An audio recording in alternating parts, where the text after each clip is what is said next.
Hey listeners, happy holidays and Merry Christmas from the Making Data Simple team and myself, Al Martin. Today we have decided to re-upload one of my favorite recent conversations with Beth Smith.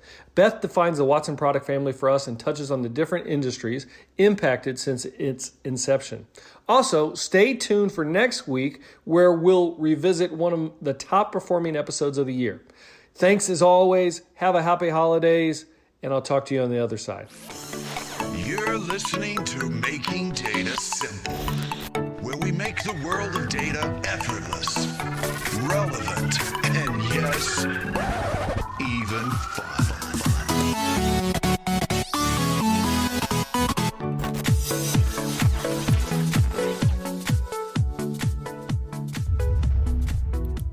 Pretty much everything typically that surrounds the journey to AI or journey to cloud, but we'll go wherever the discussion takes us. Please take the time, if you would, to rate us wherever you get your podcast. We would appreciate it. It means a lot to us. And then, as always, if you have feedback or you have guests that you'd like to propose, please send a quick note to almartintalksdata@gmail.com. Today, I have an overdue guest. We should have got Beth Smith here much sooner, but we got Beth Smith today, who is the General Manager of IBM Watson AI. Beth has a ton of experience in data and AI. She's held prior positions in IBM's information management as GM of information management, VP of WebSphere, VP of WebSphere business development. I promise you we're going to learn a lot today. Welcome, Beth. Thank you for being here. Thanks, Al. Glad to be here. So, as I said, you have a ton of experience in leadership and technology. We'll get to a little bit of everything. But would you take just a few minutes to introduce yourself and briefly talk to your career journey? Sure. So I feel very fortunate to have had 32 years of success at IBM, mostly all around different parts of the software business. So as you mentioned in the bio, I've spent many years in WebSphere and our runtimes and integration, as well as many years in a variety of things around information management, databases, analytics, and then more recently, Watson. So I joined the Watson team in January of 2016, and it has been another fun and exciting ride like many of those other experiences had been before that. Wow, has it been since 2016? It has. Can you believe it? I know, I cannot believe it. Wow. The time just flies when you're having fun, I guess. That's right. So usually what I do is I try to talk a little bit more about technology than a specific product, but I think it's appropriate in this case to jump into some naming in a product, and namely Watson, and here's why. The first question I have is really a level set. As you know, I have Watson tools and runtimes where you build, run, deploy machine learning models, and whether it's me or anyone else across the business for that matter, I think one of the number one questions we get is, what is Watson? And like I was on a plane the other day, and the young lady sitting next to me said, "Hey, where do you work?" I said, "IBM." She goes, "Oh, Watson, right?"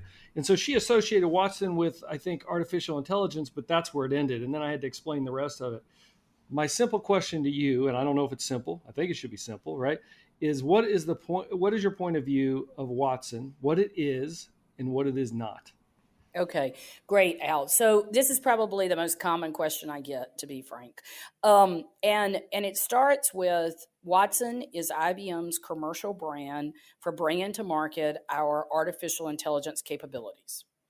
And under that brand, we are approaching three dimensions. One is, like you said, toolkits and frameworks. So this is to help customers that are going to build their own AI and machine learning models, and they need to have a good, robust lifecycle platform for it. And that goes from our knowledge catalog to Studio to the machine learning serving environment and OpenScale for monitoring and managing within the production deployment. So that's tools and runtimes and frameworks for doing it yourself. The second one is around a set of patterns where we have seen AI be successful and help bring business value to clients. And we have been able to codify those patterns in software in a set of things we called AI applications. These are applications that AI has now opened up and made real, and then we've turned them into these software products in a way to not require data scientists and AI specialists, and yet customers still be able to get benefits from them. So two great examples of that are Watson Assistant and Watson Discovery. Watson Assistant is a customer engagement platform. It is about anything from simple chatbots to more sophisticated virtual agents and helping you engage with your customers and employees. And Watson Discovery is for knowledge workers. So think of anything from us to attorneys and oncologists and engineers and everybody else who wants a way to find and surface more insights from all of that business data that's likely unstructured, likely in the form of documents, and they want to be able to surface that. And that's Watson Discovery. So two patterns that AI has really opened up, both of which happen to be centered around natural language processing, natural language understanding, and understanding the intent of what somebody may mean, which may be different than what they literally said. So that's our set of applications. And then the third area is where there may be existing applications, and AI can now enhance those, and Watson can be a part of that. And so a good example of that is within the governance, risk, and compliance space. We have a product that many customers rely on every day called Open Pages. And one of the things we've been able to do now is have Open Pages with Watson, such that Watson gives recommendations on how to classify and categorize the different incidents and things that are recorded and tracked through Open Pages. So back to summarize it, Watson is our commercial brand for taking AI to market, and we're focused on three ways of doing it: tools and runtime for people building it, AI applications for people that want to buy something and it matches that pattern that they're looking for, and then third one is embedding in business applications that have existed so that you can now get more value there. So basically, if I can restate, I think I got it. So the first one is build. Hey, look, I'm a data scientist. I want to build machine learning models. Second one is buy.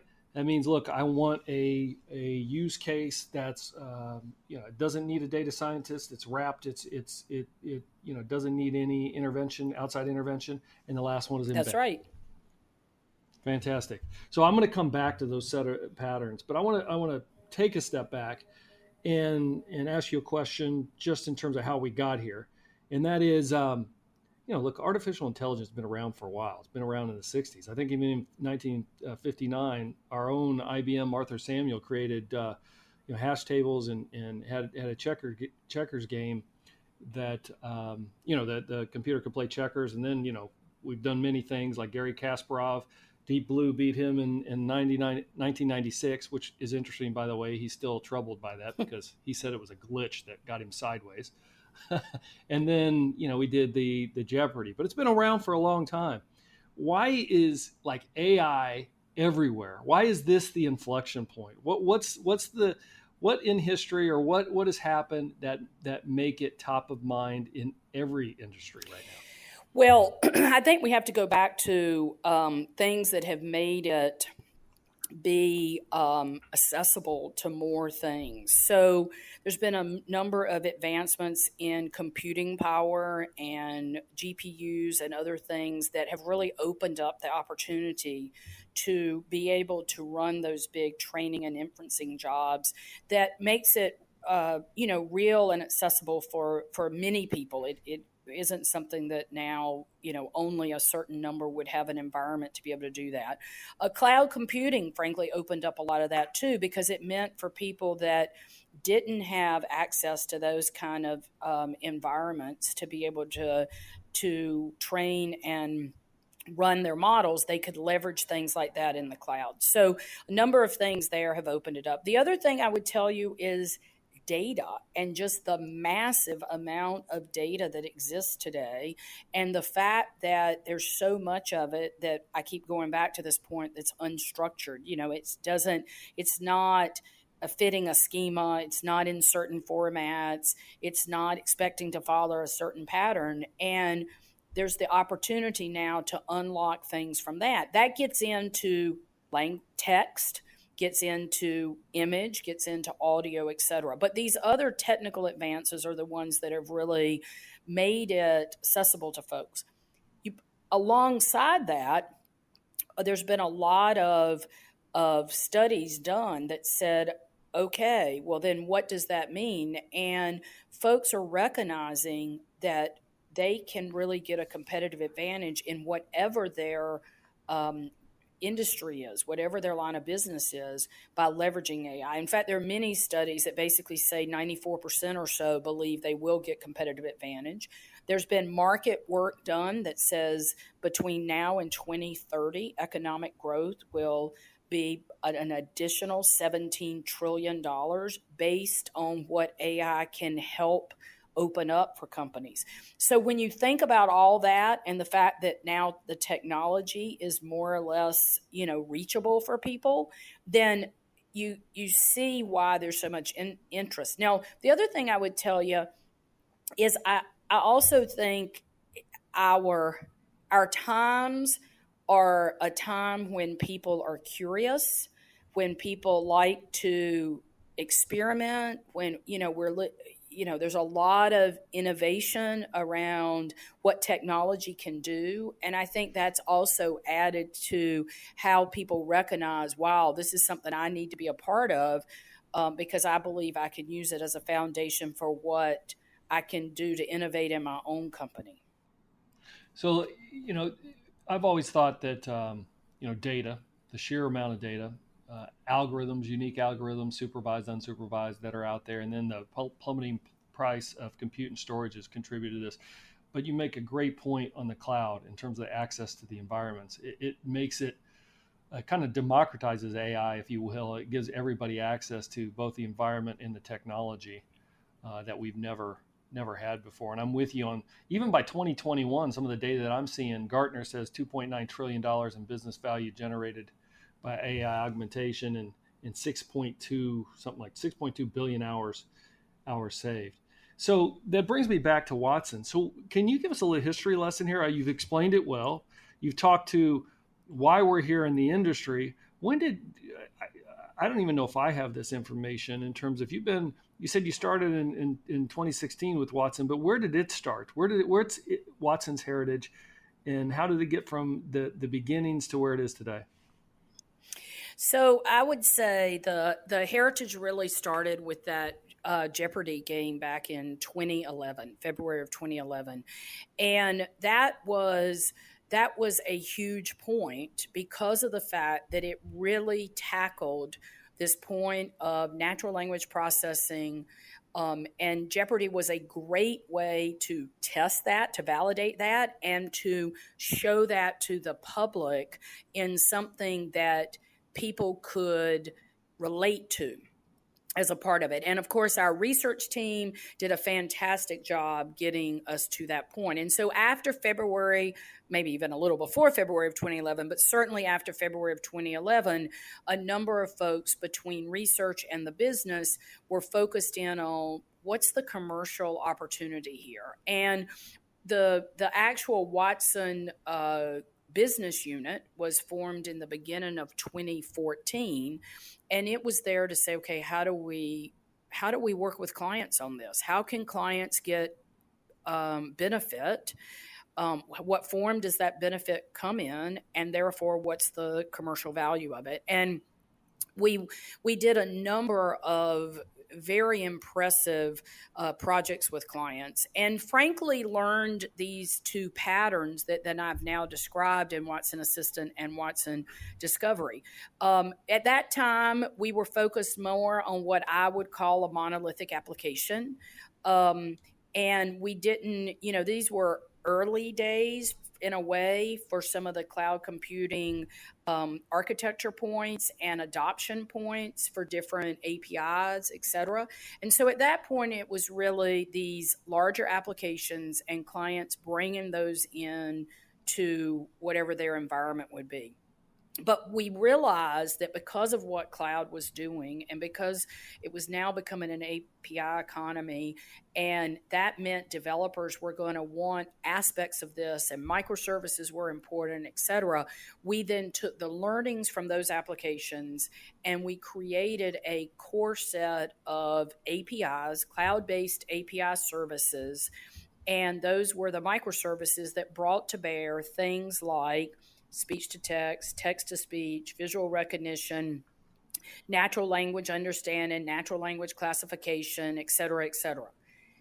And then as that continued, then it became obvious how these patterns were now forming and how customers, the position customers wanted to be in to adopt them. And so then it became a point of, yes, it's important to have API access, of course. That's a lot of how developers will build things in today, but it's also, it needs some framework around it. It needs tools to help be able to bring subject matter expertise into it so that it isn't just about developers or isn't just about data scientists. And so if we fast forward from probably about the middle of 2016 or so to now, that's what we've done, is to say, okay, it's now about these packaged patterns. And then what's that tool chain that we talked about that you and your team do such a good job of helping us with, which is, okay, yes, it's a tool chain. It's a new world. And in this world, it's about the data scientists and the developers and the subject matter experts and the operations and the business owners for the process, and all of them have a place to play in that life cycle, from data and training all the way through running those models that they may have built in their company in production. So that led us to the life cycle and the tools that we have alongside the applications. What do you think about, one of the comments that I get a lot when I'm out in the field is a client will be using our products and Watson products, and they'll go, "These are terrific. If only I had known sooner." In other words, we're in the enterprise space a lot, and unlike like Alexa or Amazon shopping experience that gets a lot of optics from a commercial perspective, they often don't see it until they go use it, etc. How are we combating that in IBM so the community in the industry can see our use of these enterprise solutions? Well, one of the things that we've done, Al, is we also know that for customers, their brand, their experience is a part of their brand. Their data is their asset. So many customers see it as a real advantage that we provide things that allow them to take full advantage of these strong AI capabilities, but they can do it under their own brand, their own experience, and they're not behind one of those others. So that's actually seen as a real value to our customers. But you make a great point of folks don't realize how much they're touching Watson. Some that may be fantasy football players will realize that Watson, is a part of that. There are a number of games, video games, where Watson is a part of helping with the communication and the speech, et cetera, that's a part of those games. There are many, many virtual agents that exist around utilities, telcos, banks, et cetera, where Watson is actually the thing behind those branded agents that are matching to the brand of those particular companies. In fact, we are at a point that just with Watson Assistant today, through that, there are over 80 million conversing end users a month. So that's a lot of touches. But like you say, people don't necessarily realize that it's Watson behind the scenes. So one of the things that we have to do is help bring those stories out and help people understand what it's about. I will go back to part of my beginning of this answer as well. clients really value the point we've made about protecting their data and recognizing that their data is their asset and that they don't want their data mixed in with or exposed with other of their competitors or other companies or third parties' data.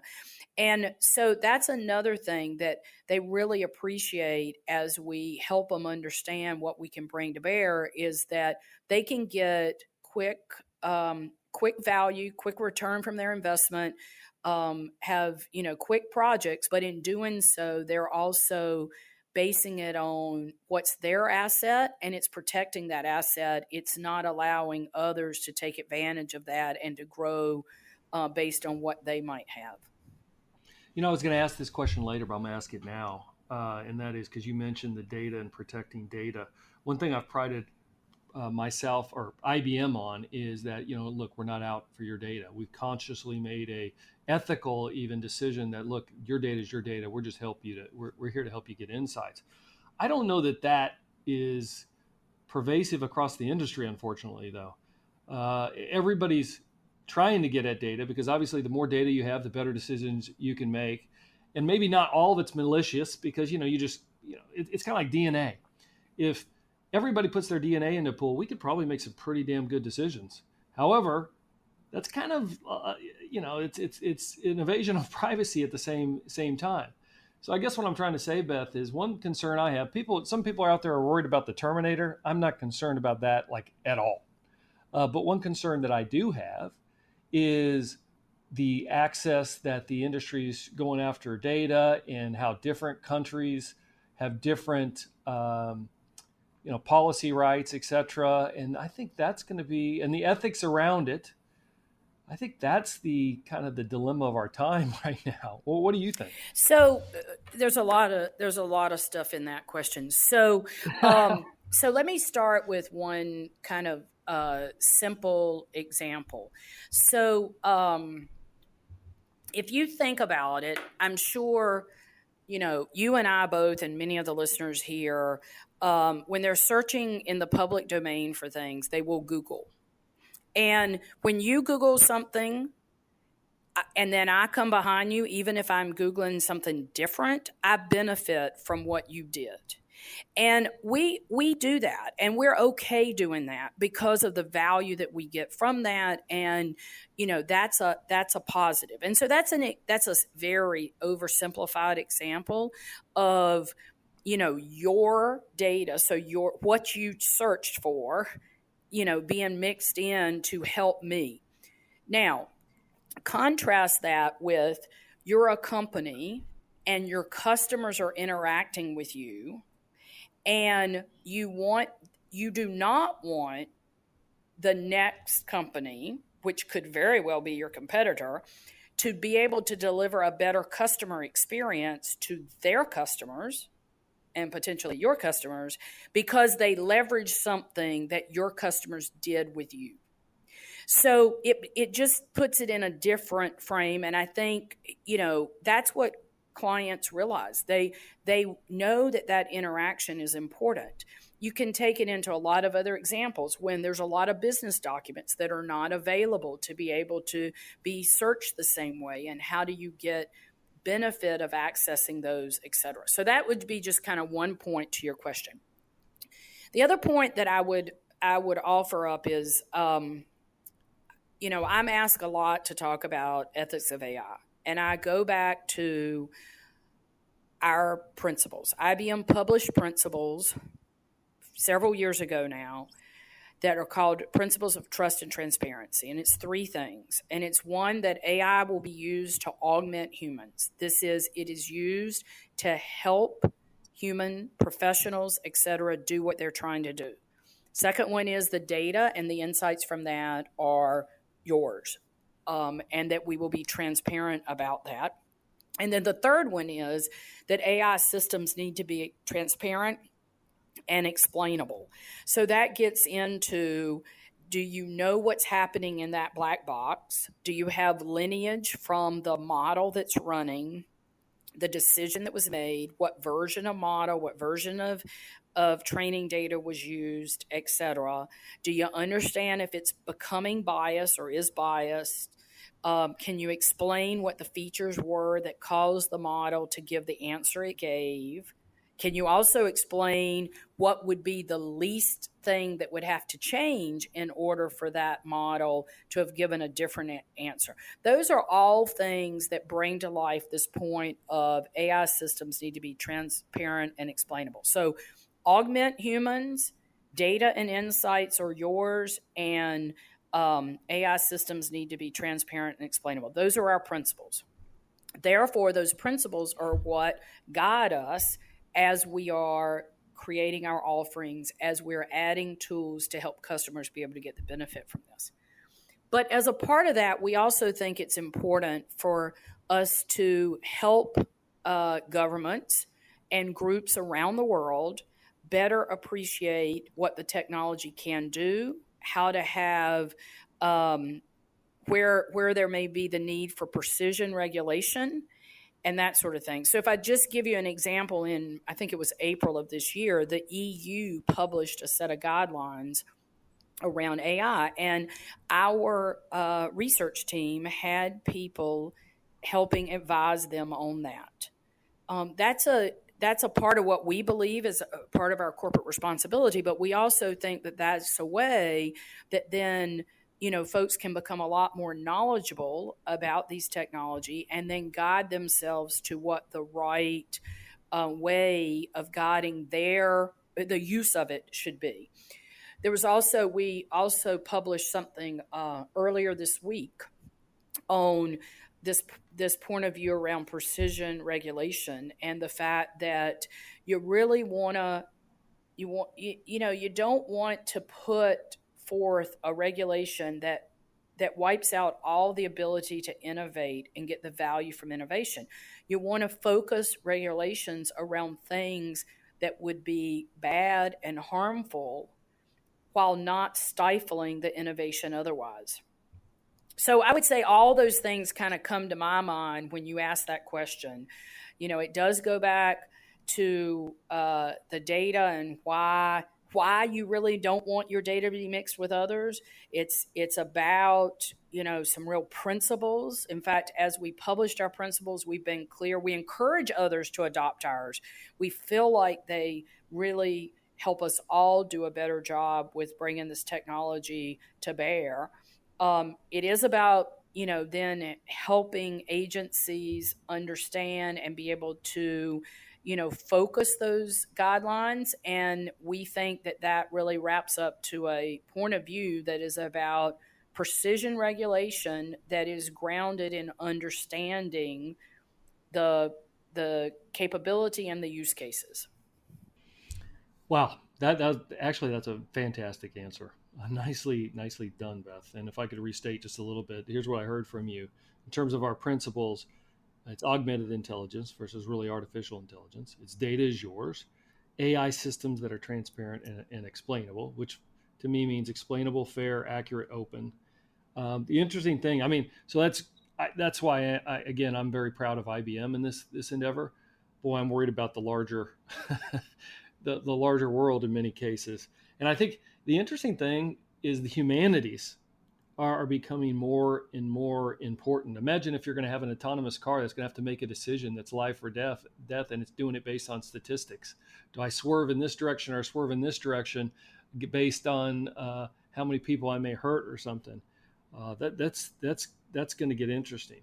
The other thing is, I personally like the term augmented intelligence, and I don't think it gets enough focus. I think a lot of people look at Watson and just want to, predict the outcome and either determine whether it's right or wrong. But the value is really in reinforcing some of these decisions, giving additional insight that you've never seen before, and augmenting decisions that experts make. One last one, and then I got a few questions just to get to know Beth Smith. This will be fun.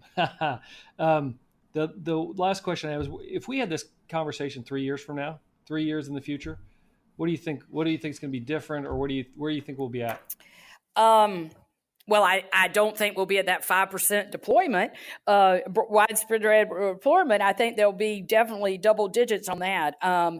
In all seriousness, I think it'll be significantly more, because that's the way we're going to see it come about. I think, therefore, we will have moved from experimentation to real scale.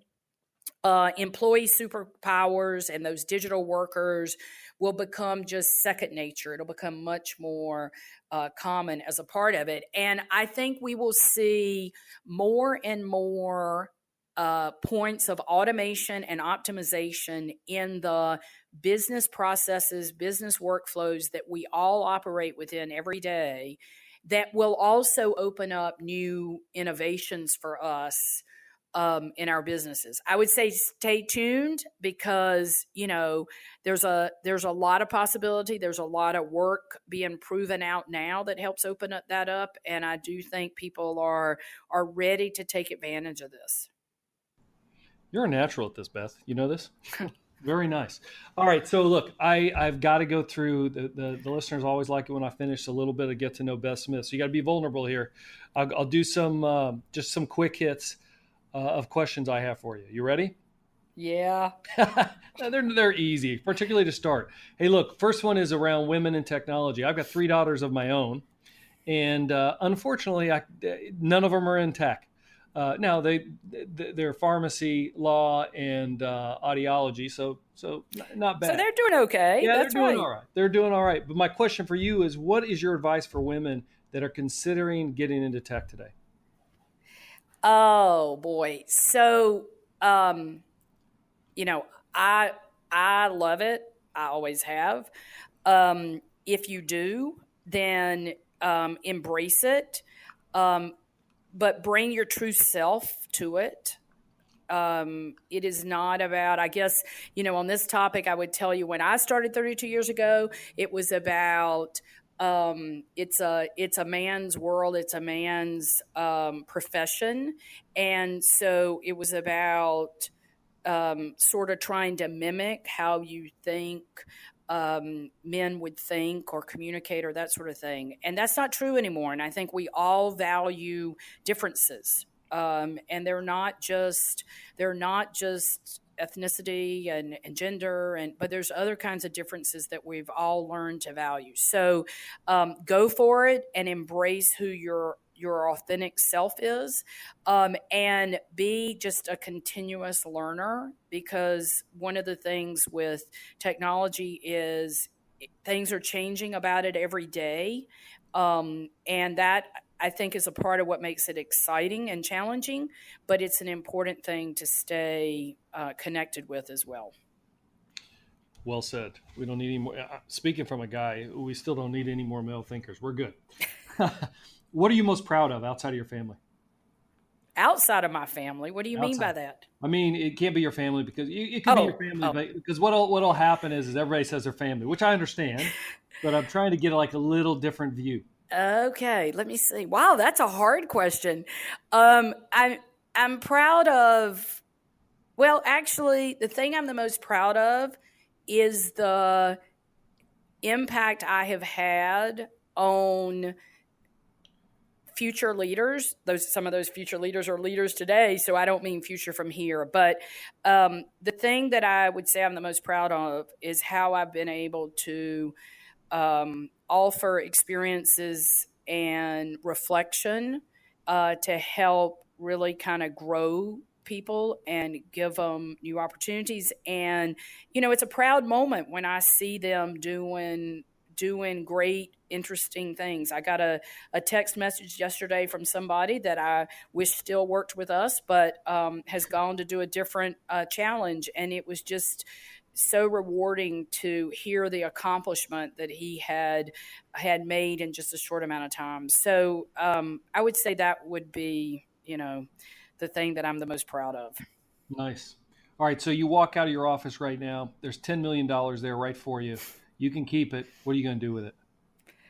Oh my gosh. Well, my husband would have a long list for it. I can tell you that. So I'd have to figure out how how to do that. What would I do with it? I have, so everybody can probably tell that while I live in New York, I don't sound like New York. I have a small family now. Only my dad is still around at this point, and I have a lot of roots back in North Carolina, and I would probably do something there to help be able to enjoy family and friends a lot more. And I would also look to how I could help some of my extended family or extended friends that I think could really benefit. Good answer. Who's your number one role model today? Oh, I can't answer that. I have too many. They're because seriously, they are different. They're different forms. They take on different. It's kind of like my number one would be a collage that was made up of multiple people. Actually, that reminds me of a story. So I was reading a book. I'm not going to remember the exact name of it, so that's horrible. But it's something like Bedtime Stories for Managers or something like that. And I'm not through it yet, but one of the early stories I've read is it talks about we should think of our team and our organization like a cow instead of a hierarchical org chart. And the point it's trying to make is, whenever we see, like in a butcher shop or whatever, the parts of a cow, it's not in a hierarchy. They, and they all have a purpose and they fit together and they move together, etc. And so I would tell you, when I think of role models, I probably have, maybe my answer should be a cow, because I have different things from different people that I use as role models. All right, so a couple more questions. I'm almost done. What are you, what are you working towards? I mean, what do you do for fun? What do I do for fun? Oh my God. Yeah. Can't be AI all the time. No, it's not. It's not. Well, some people say I do nothing for fun, that I'm not fun. But no, seriously. So a couple of things. So I, when I get a chance, I don't do it often, but I have for many years, actually, since I was in grade school, I've done a fair amount of different kinds of handwork. And so I'll do that. It's a way for me to relax and think about different things. I'm also very much a puzzle person. And so I don't do this very often, but I could get lost in a puzzle and spend a lot of time on that. And then the other thing I would tell you is we're fortunate to have a lake house. And so I would say the other thing is, when the weather's right, then the best thing would be boat ride on the lake. Nice. All right. I like it. So I got one more. I was going to have a little game of Would You Rather, but I'm going to be respectful of your time, but I got to ask one question on the Would You Rather. Would you rather beat North Carolina Tar Heels, or would you rather beat Duke? Oh, Duke. Oh, really? Well, why is that? You gotta expand on that just a little. Well, at the core, now, not to say that we don't want to beat Carolina. Of course, we want to beat Carolina, but at the core of it, NC State. So the reason that I would answer that question, I went to NC State, right? NC State and UNC are big rivals, but they're both North Carolina. They're both born and bred North Carolina. Duke has a lot of North Carolinians, but has an awful lot of people that have come from elsewhere. And so I would say there's a little bit of a different kind of rivalry there. So I would lean more towards beating Duke. Interesting to know. You thought I was going to say Carolina because everybody says anybody but Carolina. Yeah, I know. But probably over the years, I've mellowed and I've learned to appreciate my Tar Heel colleagues a lot more and that sort of thing. Yeah, I hear you. All right, very good. Hey, where can people find more about you or what you're working on? So certainly on Twitter, it's Beth T. Smith, and on LinkedIn, and you end up occasionally, you'll find me on some other things. So if you do a Google search, you just have to put IBM in it because Beth Smith is kind of a common name. All right, we'll put that in the show notes as well. Beth, thank you so much for being here. You've gave a ton of great information. You can tell you do this very often because you had great insight. We could go on forever. Thank you. Thank you so much. Thanks, Al. Enjoyed it. And folks, as always, thank you for listening. We appreciate it. Your listening, obviously, is what makes this podcast fun. If you have any suggested guests, again, please reach out to almartintalksdata@gmail.com. Until next time, I'll see you on the podcast. Thanks, guys. Thanks for listening to the Making Data Simple podcast, where we make data fun. Be sure to visit ibmbigdatahub.com/podcasts to access the show notes and uncover even more great episodes. Remember, the views expressed here are those of the host and its guests, and do not necessarily represent the views of IBM. Until next time, over and